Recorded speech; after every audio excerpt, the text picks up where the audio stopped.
Okay, hey, I'm Zach. Thanks for all coming here, and I'm here to talk to you about a book that I've been writing for a little bit too long now. And the way that I've started to explain this book to people is that it tries to put words to what most experienced engineers already know. And the reason that that's valuable is because we have the ability to know things that we struggle to explain.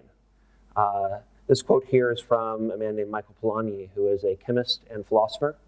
And he spoke a great deal about something that he called tacit knowledge, which is something that we only understand as part of something else.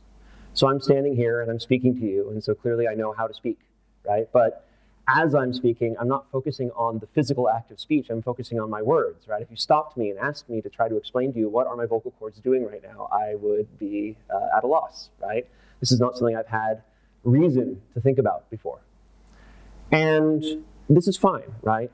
Tacit knowledge is sort of this vast sort of reservoir of intuition that we can kind of build upon. And it's a very powerful tool up until the point where it starts to steer us wrong, right? At that point, we need to actually start looking at it more directly. We need to understand it more deliberately. And this is relevant to software because there's a lot of things that are very tacit in our understanding of it, right? Things that we don't spend an awful lot of time thinking about very directly, right? We come up with names constantly, probably more often than any other profession in history. And all we've done is we've kind of acknowledged that it's one of the two hard problems in software and then sort of looked away, right? We also talk a lot about abstractions, right? We build abstractions, we judge abstractions, and I don't think that any of us can exactly define what an abstraction is, right? I've seen lots of online conversations where people are arguing about abstractions, and it becomes clear midway through that they have very different ideas of what that word means. And also, I think that we have to acknowledge that a lot of the failures that we see in our software are failures of abstraction, right? Failures of where we've drawn the lines. It's not just that we had a bug, right? It's that we have something that functions but doesn't quite do what we need it to do. And so we can't continue to allow this to be this sort of intuitive kind of knowledge. We can't just rely on the fact that if we write code for long enough, we'll get better at it, right? We have to look at this deliberately. We have to define a vocabulary so we can have meaningful conversations about it. And so that's sort of what my book is trying to do. And I have spent most of 2017 looking at this one question. And this talk is sort of my attempt to capture as much of that as I can in the time allotted. And so the thing that I want to start with is an assertion that we use the word abstraction to describe two fairly distinct ideas. And these are captured by two things that are very much at the heart of Lisp, which are church numerals and concells.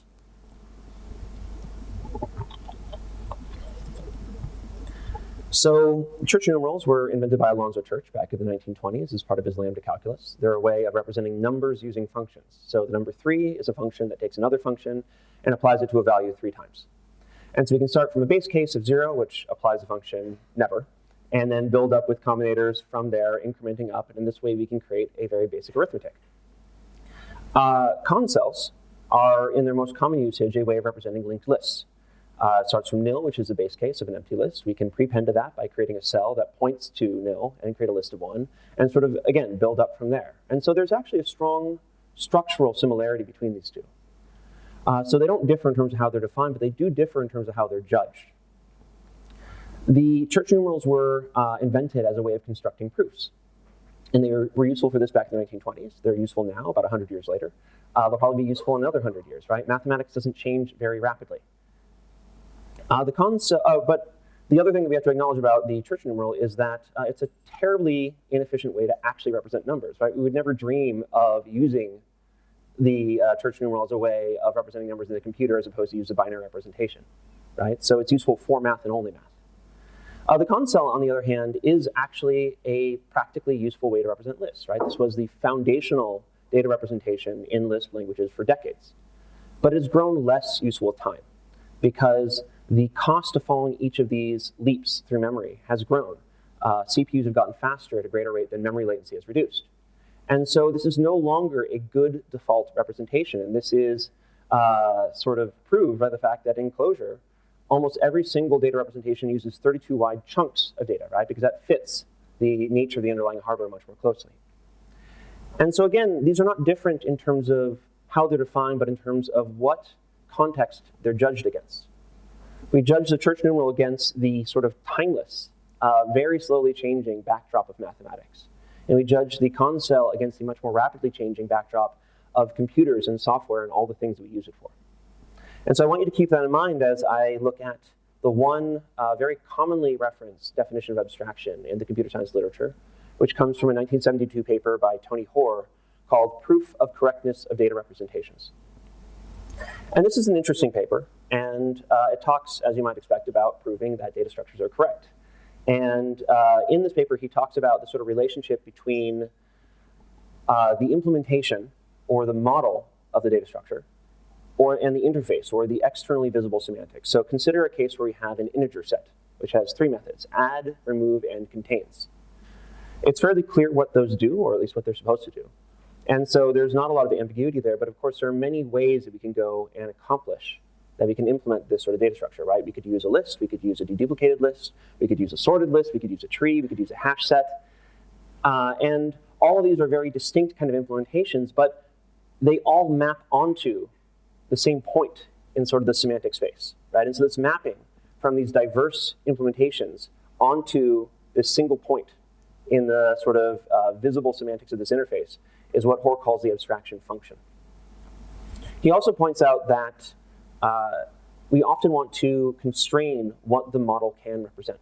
So consider if we're having a integer set where we use a sorted list of integers, right? We need to make sure that when we add or remove one of the entries, we remain in sorted order. And what Hoare points out is as long as we prove that add and remove do what they're supposed to do and they maintain the invariant, we don't need to worry about all the interleavings, right? They only really communicate via that invariant. And so as we add new methods, we only need to kind of increase the complexity of our proof linearly rather than exponentially. We don't have to consider all the sort of different combinatorial explosions there. But it's worth noting what he doesn't talk about, right? This is a paper which talks about proofs. It's not a paper that talks about whether or not it's useful, right? It isn't a way for us to understand, is the consel the right thing to be using here, given what we know about computers, given what we know about the software that we're writing. It doesn't talk about the environment of these data structures, and this is not a small omission. Consider back in the early 18th century that the British government offered the equivalent of about $3 million to anyone who could create a clock that could keep accurate time aboard a ship. And this wasn't because people didn't know how to make good clocks, right? They had been making clocks that kept good time on a mantelpiece for centuries. But if you went and took that clock onto a ship, things started to go very wrong because the ship would pitch back and forth. There are huge temperature and barometric pressure variations, and gravity varies by about 0.5% between the pole and the equator, right? So the issue is not that the clocks were bad clocks. The issue is that the clocks were making assumptions about where they were telling time. And so these three clocks here represent the life's work of one man, John Harrison, who took 40 years to build these three prototypes before he was able to collect the prize. It was very hard to create clocks that were robust to this challenging environment. And so when we talk about abstractions, we have to differentiate between the things that we can control, right? These invariants that we can enforce upon our implementation, and the things that we can't control, the assumptions we make about where we expect our code to be used. And so when we try to define what is an abstraction, right? What are the pieces of an abstraction? Clearly, we have a model. Clearly, we have an interface. These are parts of an abstraction, but we have to add something else, which is the environment, everything else. And of course, the model is populated by its environment, right? The environment is what interacts with the interface. And so the model reflects, in part, its environment. And when we start to think about an abstraction that way, right, this seems very close to physics, right? This is sort of the stated goal of physics. Physics has a model that represents the real world, and they use that model to try to predict what is going to happen in the world. And I think that this is a compelling analogy for a couple of reasons, right? For one, we're mathy people, right? We like the sort of rigor there. But there's also this kind of narrative around physics where there have been times when physics hasn't been very good at what it was supposed to do, right? It was trying to predict what was going on, and it turns out that the prevailing theory wasn't quite working. And people kept on bolting on all these little fixes and tweaks until someone came up with an entirely new perspective, and all of these kind of ungainly fixes sort of fell off, and something that seemed very complicated became simple, right? Things that were hard became easy.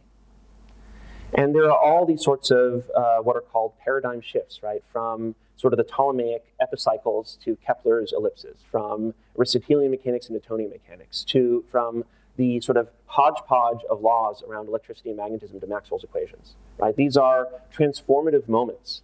And I think that we, as software engineers, really are hoping for a transformative moment, right? We want what is hard to become easy. We're having a hard time.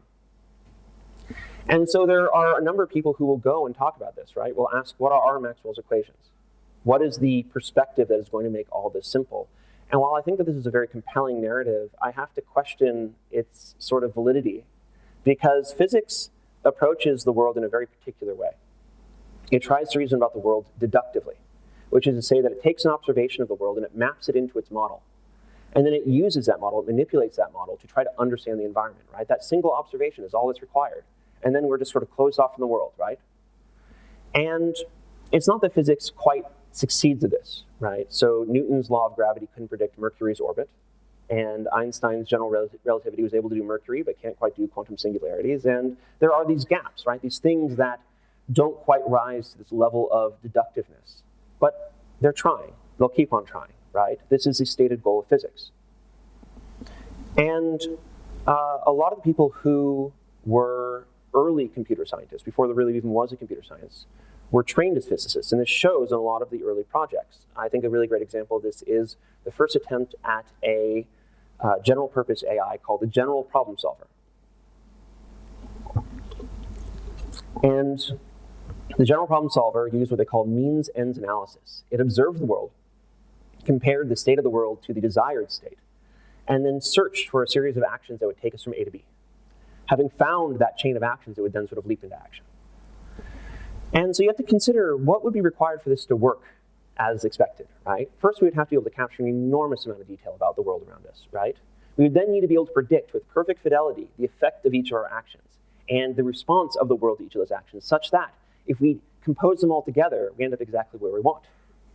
As you might expect, back in 1959, this was not very successful, right? But it wasn't clear at the time whether or not this was a failure of the methodology or a failure of the computer hardware. Like maybe computers just weren't quite fast enough, right? And so for the next 30 years, this shaped all AI research, up until the late 80s, and where the AI winter sort of wiped out all of the research. And for this reason, and also because this was sort of the advent of real commercial software, the deductive approach was largely supplanted by an inductive approach. Inductive reasoning is reasoning by analogy. It says, if two things which we know to be different coincide within our model, we can probably use one to guess at what the other will do. It's all about comparisons. And so consider these two sort of approaches in trying to answer the question of what will happen if I let go of my phone, right? The deductive approach, in a very sort of simplistic way, would say, well, my phone is an object. All objects fall. Therefore, if I let go of my phone, it will fall, right? And this is pretty simple, pretty easy. And it will work up until the point where there are other sort of forces in play, right? If I'm under acceleration, I'll let go of my phone and it will fly behind me, right? If I'm in free fall, I let go of my phone and it will float. And of course, if that happens, right? If we find ourselves in one of these environments, all of a sudden we have to have a much more complex mechanism than all objects fall. And so we have to go back to the drawing board. We have to go and refine it. We have to add a lot of complexity to this sort of deductive process. The inductive process is a little bit more straightforward. It says, in my model, a rock which is roughly the size of my phone is the same as my phone. So if I let go of this rock and I see what happens, I can probably guess that that's what my phone will do. So not only is this simpler, it's also much more robust, right? Because if I'm in free fall, if I'm under acceleration, if I let go of the rock, it's going to do what the phone is going to do, right? The only trade-off here is that we can't close ourselves off from our environment. We have to constantly observe our environment. We have to constantly test, what is the rock going to do here, right? And so this inductive approach is both simpler and more robust, so long as we're willing to constantly interact with the world around us. And you see this in nature everywhere. Consider how the world is seen by a tick. Ticks really only have two senses. They can sense heat and they can sense butyric acid, which is in sweat. And if something which is sufficiently hot and sweaty walks by, it jumps and tries to latch on. And as you can imagine, this doesn't lead to sort of reliable outcomes, right? There are many different situations in the world which will map onto the same point of heat and sweat. But that doesn't matter to the tick. The tick just needs to succeed often enough. And so we don't say that the tick is trying to solve the world, right? It is not trying to predict the world. It is just trying to come up with an approach for dealing with the world which satisfies it, which is good enough, often enough. And so this word satisfies comes from the design theory literature, specifically this book, The Sciences of the Artificial by Herbert Simon. And this is a very good book. And in sort of a quirk of history, though, Herbert Simon was one of the principal investigators of the general problem solver. And so he was a very pragmatic person in parts, but unfortunately, he also seemed to think that this sort of very pragmatic design process could actually be solved using sort of logic, right? If we just had fast enough computers. So you have to kind of tease apart these dual threads, like one of which is this very sort of strong logical positivism that, if we just try hard enough, we'll be able to kind of reason our way through, and another which is dealing with the fact that we haven't figured out a way yet, right? And the pragmatism has aged well. The rest of it has aged less well. I want to clarify, though, that when I say that it's hard to do good deductive reasoning, I don't mean it's hard to deduce things, right? It's very easy to create a model that allows for deduction. You just have to reduce everything to arithmetic or first-order logic. What's hard is to make a deductive model which tells us anything which is likely to be true. So consider that Fred Brooks in the Mythical Man Month said, 9 women can't make a baby in 1 month. This is a refutation of a model which is simple and deductive and completely wrong, right? And so this is not to say that things like, say, prologue are not useful in some contexts, but we should distrust this sort of deductive simplicity in most cases, because it's very unlikely that the model is rich enough to actually tell us very much about the environment that the software sits in. So instead, we should go and look for the simplest thing that works well enough, often enough, right? And we should recognize that the reason that the tick is so successful is not because it has created a very rich model. It's because it has a very poor model that is in constant contact with the world around it, right? A simple model in a complex environment can demonstrate complex behavior because it is iterating constantly. It is responding constantly. So back to our 3-part definition, right? The invariants are the restrictions we place upon the model, because often all the possible bit encodings of a value are not things that we actually want, right? We might have a string entry in our database that represents an email, and we're not interested in every possible string. We're interested in things that at least look like an email, right? So we might apply a regex at the edge of our system to validate our input. But of course, that really doesn't help us, because we don't just want a thing that looks like an email address. We want a thing which is a means of communicating with the user. And so we have to go one step further, right? We have to go and send a confirmation email. And so if we get the email address and we send an email and someone clicks on the link, we can be pretty sure that this is their email address, or at least the email address of someone who clicks on links. And that's great, right? Now we have something that sort of resembles ground truth, right? A sort of a one-to-one mapping between what's in our model and what's outside of our model. But the problem is that our model stays the same and the environment keeps on changing, right? There are many things that could invalidate this. They might get a new email address. The server might crash. They might get hacked. They might forget their password, right? There are countless things that will cause this to bit rot, right? To no longer be a valid representation of the world. And there's no way for us to compel the world to tell us when this happens. So again, these invariants, they're useful in terms of restricting what's inside our model, but they're not a great way of restricting our model to be valid or useful, or to tell us anything which is true. There we have to, again, rely on this sort of satisficing, just being right often enough. And of course, these models are very small compared to the world around them, right? And so they ignore most things. And most of those things that they ignore, all those things they ignore, rather, represent assumptions. Assumptions that those things are not relevant to the problem that we're trying to solve. And so most of the time, this is true, right? If we, again, consider our clock probably doesn't represent the orbits of all the planets, because it's not relevant to it keeping accurate time, right? That's an okay assumption that that's sort of irrelevant. Our clock, though, may also assume that the world is flat, right? It'll only ever sit on a flat surface. This is a bad assumption, right? Because we might put it on a shelf which is crooked. We might drop it. We might take it on a boat. And so in those cases, what we can do is we can wrap this sort of fragile abstraction inside something that has a complementary invariant. So if our clock assumes that the world is flat, we might find a gyroscopic platform which provides a flat surface in all situations, right? And now we put our clock atop that gyroscopic platform and everybody's happy, right? Our clock gets to be simple. It gets to make these sort of very fragile assumptions.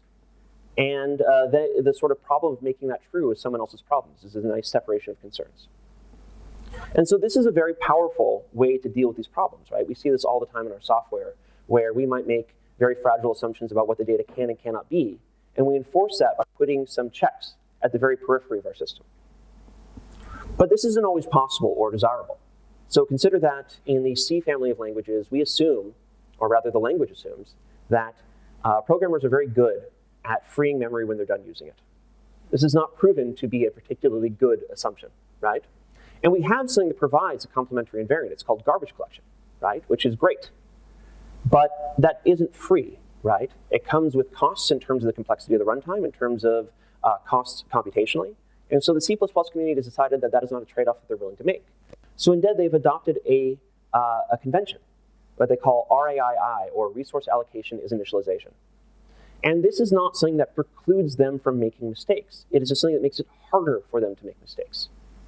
And so conventions are a very useful tool. They're a necessary tool, because all abstractions are a little bit leaky, right? And the different abstractions we're bringing together may make slightly incompatible assumptions. And so these conventions are the glue that hold all these things together. But we should remember that, we are fallible, right? And the fact that we have a convention that seems to work well enough is not quite as good as something which actually prevents us from making mistakes. And so where possible, we should go and try to find these sorts of complementary invariants, wrap our things in these sorts of abstractions.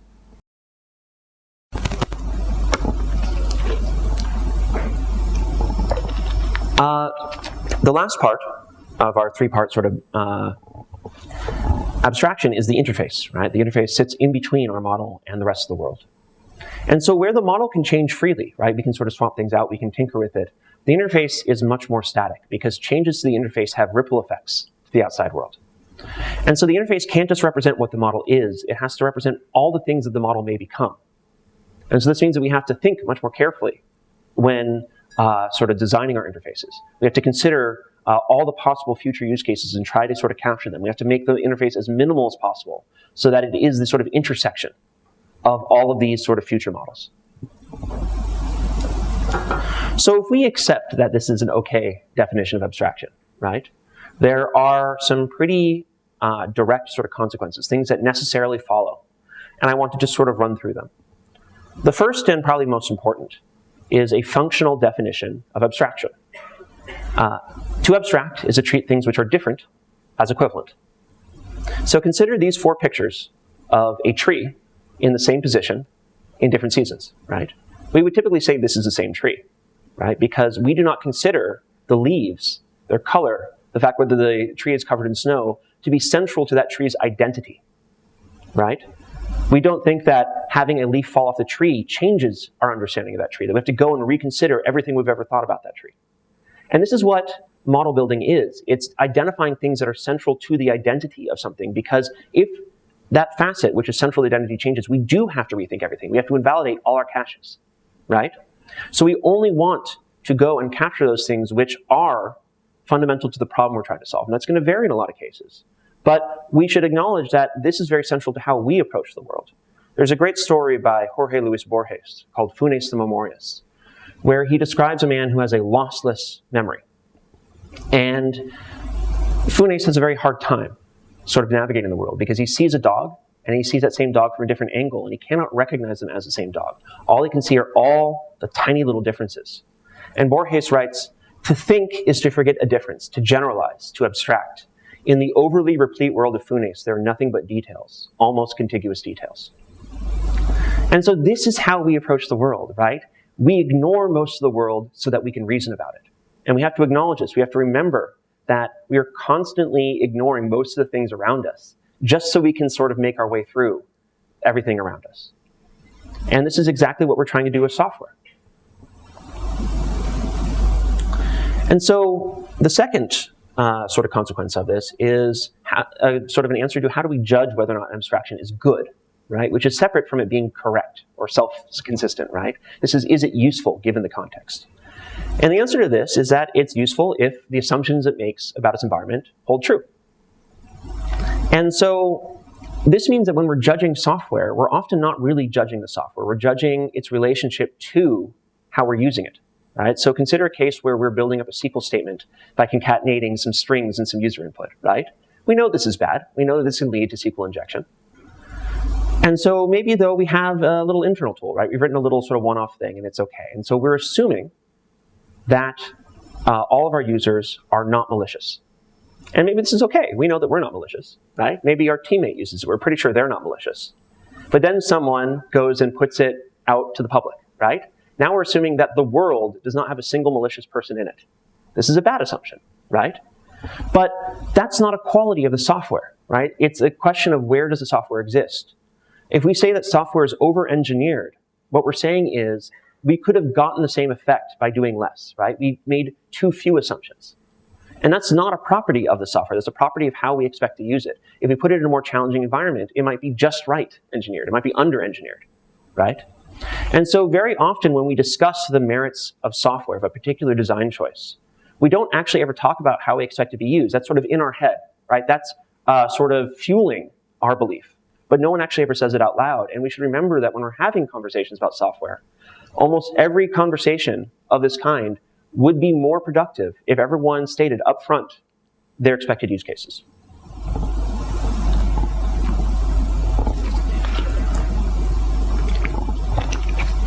So in order for us to judge an abstraction, we have to know its assumptions, right?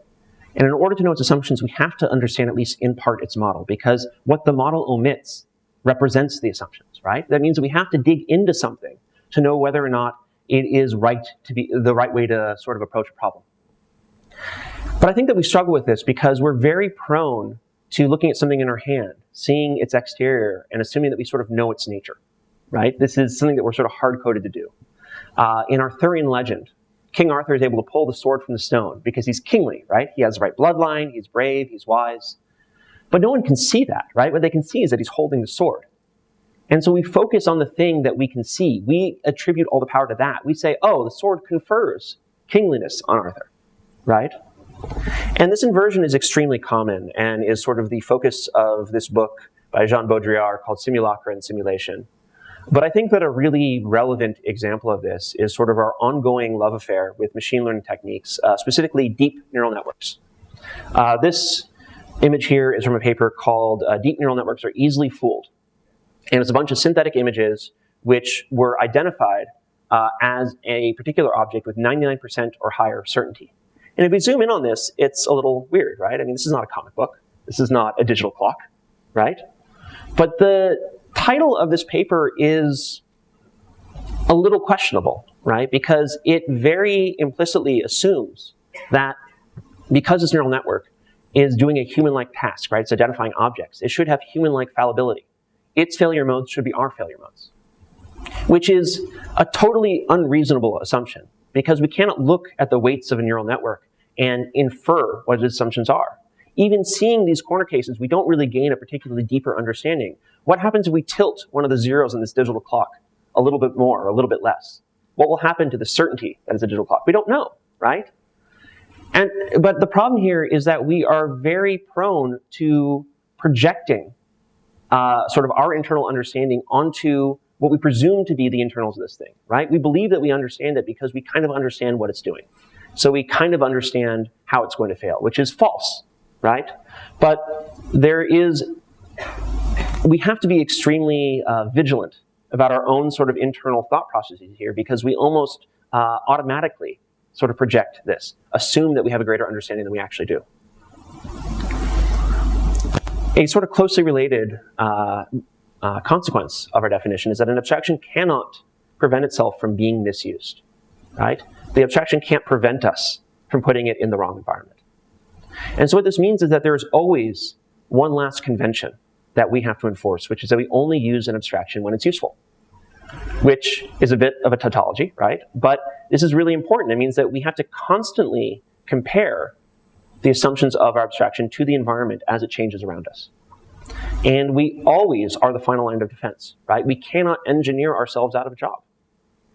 We can move the sort of goalposts, right? If we put our clock on the gyroscopic platform, the assumptions are now there is going to be power, right? Or the gyroscopic platform is being serviced at a regular basis.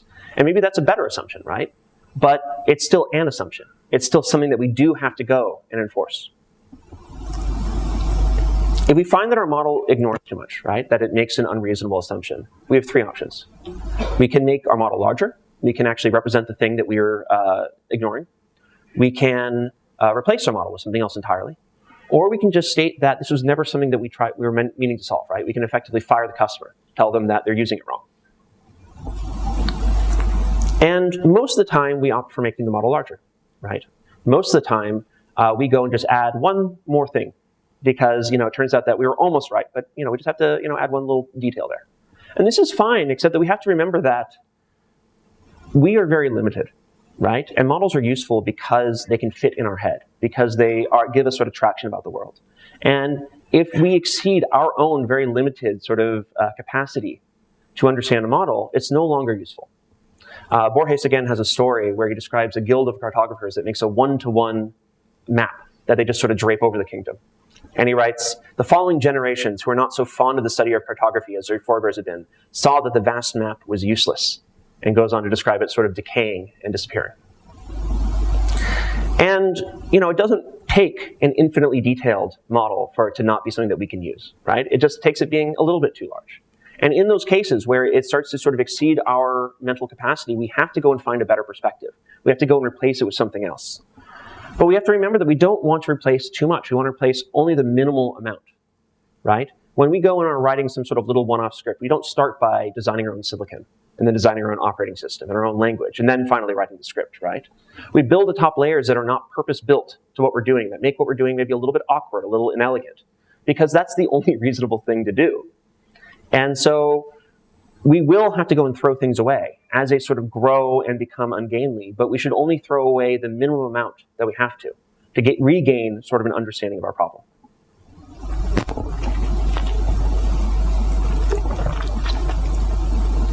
Finally, we might tell the user, you're doing it wrong.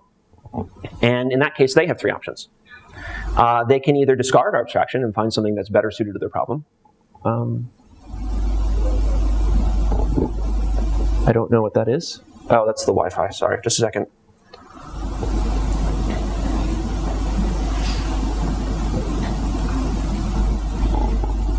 Okay. If we tell them they're doing it wrong, they have three options. They can discard the abstraction and look for something better. They can wrap the abstraction in something that enforces our unreasonable expectations, or they can build conventions around our unreasonable expectations. And these are all fine, right? These are things that we do quite often. But we should remember that if the abstraction cannot be thrown away, we are forcing people to conform to our unreasonable expectations. And this can happen quite easily, right? It happens any time that the person who's buying the software is not the person who's using the software. And this book here, Seeing Like a State, gives a lot of examples of this happening in the real world, where a government, which is a very good source of non-optional abstractions, will go and tell its people that they're living in a particular way, that the government chooses to understand them in a particular way. And people are forced to shape their lives around that expectation. In pre-revolutionary France, out in sort of the rural areas, there was a very flexible system of ownership. People would share their sort of property with their neighbors and sort of adapt who could use what in sort of response to changing needs year to year. And this is a very robust and flexible form of ownership, but it was impossible to tax. So late in the revolution, they wanted to do something more rational. And so they sent out people who drew up maps and told everyone they were going to be taxed on the basis of that map the next year. And so this meant that this flexible system of ownership was no longer very practical, because people were not only giving up the land, but they were still paying taxes on it. It was doubly expensive now. And so they started living their life according to the map. And within a generation, they had forgotten that there was ever a different way to do things. And it's not clear, even, that the people who were in Paris, right, who were coming up with this new rational system, even understood the system that they destroyed, right? And so we have to be careful about this when we are writing software, which is enterprise software, right, where the person who's buying it is not the person who's using it. I mean, I doubt many people here in the audience choose to use Jira, but we still shape our behavior around it, right? And it's not clear that the people at Atlassian understand exactly what we're doing, right? They just know that, like, people seem to use it, and so I guess it must be okay. And yeah, this is maybe not the worst thing, right? But it's something that we have to be mindful of. Lastly, I want to say that software would be easy if all it was looking at the current environment, characterizing it, and then building something whose assumptions fit that environment. Right? This is what we do for bridges. Right? Civil engineering is great. You go and you study the problem, and you do some sort of studies of the geological situation, and then you make a design for the bridge, and then you construct the bridge. And you do a little bit of maintenance, but really your problem's done because geology is not a rapidly changing set of circumstances. Conversely, in software, it's changing daily, right? And so the challenge is not just coming up with a model that works and then sort of walking away. It's dealing with the constant change, right? The constantly changing demands of our environment. And it's worth noting that there are very few examples of software which has just sort of sat there for decades and consistently remained useful. There are really only two classes of this. There are a bunch of Fortran routines which were written back in the 70s, which do linear algebra. It's called linpack and lawpack. And people are still using them. There is a little transition in the late 80s where they switched away from sort of targeting vector-style or Cray-style vector computers and switched to modern-based sort of cache-based machines, right? And so that required them to go and retool the library, but otherwise it's been very stable and very useful. And this is because math doesn't change very quickly, right? The other class are these sorts of COBOL mainframe applications that do data processing. And these have survived because the companies in which they exist have built layers upon layers around them to allow this mainframe to believe that the world has never changed. And so most of us here probably do not write mathematical routines for a living, and so we can't really benefit from that, right? We do not have a pathologically stable environment to rely upon. And I don't think that we want to follow the example of the sort of COBOL mainframe things, right? This is not a thing that we should try to emulate. And so we have to deal with change, right? This is the central problem in writing software, is trying to deal with change and trying to make our software robust to change. And when we look at the environment, there are really three parts, right? There's the physical world, there are the users, and then there's all the other software components, because each component is part of the other environment, right? And we can't really control the physical world, and we can rarely control our users.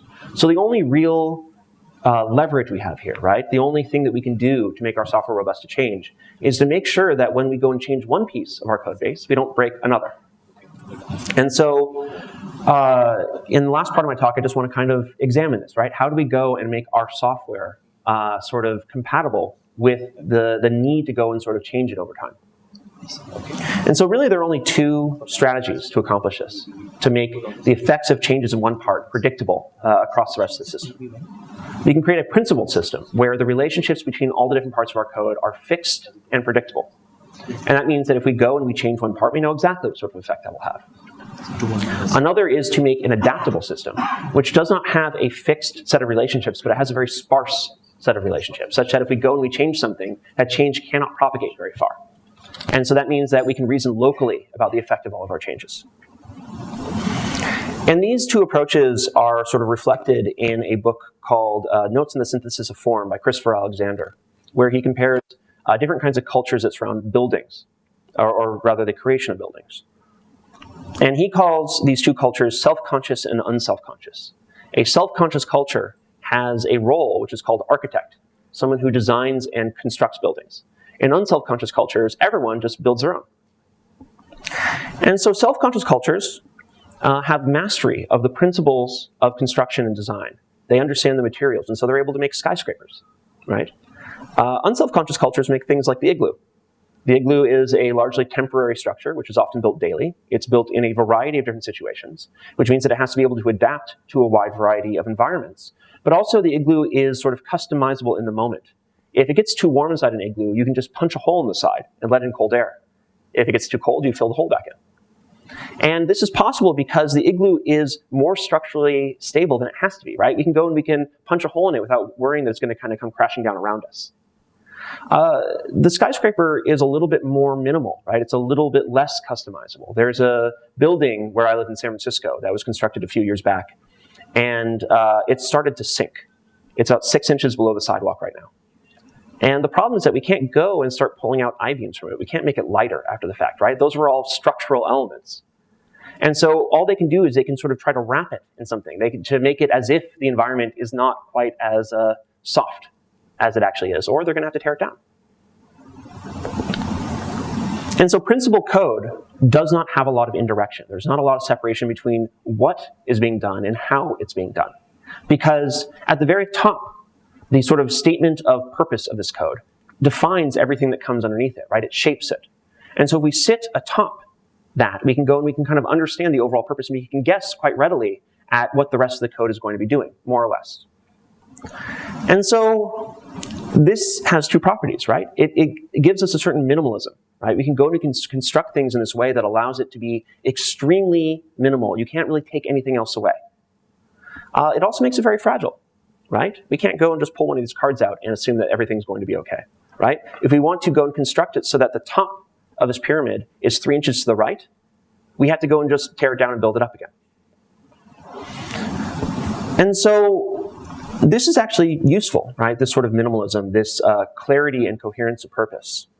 But if two of these sorts of towers of code both need to share some sort of functionality, then neither of them gets to dictate how it works, right? They have to sort of share. There has to be a compromise that is struck. And so the thing that they are sharing has to sort of dictate to a certain degree how it will be used. And so this is how an interface is created, right? This is why we create an interface, because we need this level of indirection. And what's notable about this is that once we've created this interface, any of these three pieces can be swapped out, right? We can add more to one side or the other. And what survives here is not the various components. It is the interface. The interface is the sort of immortal aspect of this interaction. And so adaptable systems have lots of these interfaces, right? There's a lot of this sort of very strong indirection, because that's what allows us to make local changes, to swap things out, as long as we maintain the semantics of the interfaces we defined. And this reflects pretty closely sort of the idea of simplicity, as explained by Rich Hickey in his talk, Simple Made Easy, right? And this also reflects the kind of aesthetic that we talk about in Clojure, which is we have a lot of these free-floating pieces, and we sort of combine them into this very elegant chain to reflect what we need to do now, and later we can go and sort of tinker with it and reuse them in a variety of ways, right? And I think that the reason that we're here is because this resonates for us, right? This is aesthetically a very appealing sort of approach. And it's a powerful approach, but I want to point out a couple of things about it. The first is that if we only have one consumer for an interface, it's very easy for us to go and peek behind the covers, right? Because we know what it's doing. We know why it's doing it. It's just trying to do something for us. And so if there's just this one-to-one relationship between things on either side of this interface, it's sort of a false indirection. And a very good example of this is the mitochondrion. The mitochondrion is an organelle in our cells. It produces ATP, which is sort of what we use for everything that we do. It's the powerhouse of the cell. The mitochondrion, billions of years ago, was an independent organism, right? It has a cell wall. It has its own DNA. But it has sat for billions of years inside this single static environment. And so in the process, it's become entirely dependent on that environment. It has shaped itself around the needs of that environment. It now produces far more ATP than it needs itself, right? And if you were to go and pluck it out and drop it into some other environment, it would die, right? And so the fact that this looks like it's independent has all the hallmarks of something which has a layer of indirection that is sort of a lie, right? So when we contrast these sorts of approaches, right, the sort of very flexible chain here, right, even if we go and we do maintain these interfaces, even if we go and actually provide real indirection, we have to admit that this also makes it very hard for us to understand the overall system. There's no point where we can take all of it in. There's nothing that defines the overall design intent or the purpose of our code.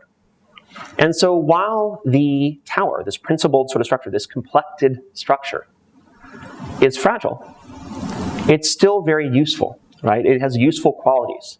It is smaller, right? It's more minimal because we have less sort of redundancy on either side of this interface. It's faster. We can go and use techniques that are more fragile, like mutable data structures, because we know exactly how they'll be used. And most importantly, it can be understood incrementally. We can start at the top, sort of take it all in, and then start to peel back the layers one by one. And so we should use principled components wherever possible. And we should only introduce this adaptability, these layers of indirection, where we have to. And this is exactly how most things in nature work. These are two butterflies, the monarch butterfly and the viceroy butterfly. The monarch butterfly is avoided by predators. It doesn't taste very good. And the viceroy butterfly looks an awful lot like the monarch. And so we can see that the viceroy butterfly has very fragile assumptions. It assumes it's an environment where there are also monarchs. If not, it'll get eaten out of existence. What it won't do is change its appearance to some other inedible butterfly. Because it's not the organisms which adapt, it's the ecosystem which adapts. And this is possible because they share a common interface, right? There is this flow of energy, of resources through all of them that has persisted for billions of years, even as new organisms have come into existence and disappeared. And so these systems, which are able to lose all of their constituent parts and still continue forward, are called complex adaptive systems. This is an interdisciplinary field which studies elements of software, of economics, of sociology, of biology. And not all these metaphors are perfect, but there are some very interesting kind of things that I think that we can learn, because the way that we want to balance the kind of effects and the benefits of these two approaches is to create chunks of functionality, these sort of predictable components. And we want to connect them by these long-lived interfaces. And we should remember that all of these things can be swapped out, right? We can replace the components as the assumptions that sort of drive them fail. We can even throw out interfaces sometimes, but the things that are at the bottom, right, they're almost impossible to replace. We're never going to get rid of POSIX, right, the sort of common interface for all the Unix systems, because there's just too much that sits on top of it. What would you do with them all? What would we replace them with? And so again, these interfaces are the things that sort of last. And we want to go and make sure that the principal components are neither too small, so that we don't really get the benefits, that we don't really get clarity. We can't hold the whole system in our head, but they're not too large, so we don't throw out too much of our code. And so the sort of rule of thumb we should use for this is assumptions that fail in the same circumstances, right, that share the same assumptions, should be in the same component so that we throw them all out together, right? We shouldn't put things together with dissimilar assumptions, because we can't go and like cut a skyscraper down the middle, right? We have to throw it all out. We'll be throwing out good code with a bad. And so principled components are very useful, but we should recognize that our bias is to use them too often, right? We assume that we understand the environment too well. And so Clojure's bias towards simplicity, right, towards this sort of strong indirection is very useful as a sort of counterbalance to our own hubris. But we should always remember that simply drawing lines between every tiny chunk of our code doesn't provide us any real value, right? And so we should always say, what are the boundaries of these components? What should be thrown out together, right? And so this is about as much as I could fit in. I'm actually a little bit over time, so apologies for that. But I think that this is all written in much more detail and a little bit more coherently in the book. So I do really I would be very grateful if you were to go and read it and tell me what you think. I will be sharing a coupon for a free book with all of you over the email thread. So, if you have the inclination, please give it a look and, share any thoughts that you might have. Thank you.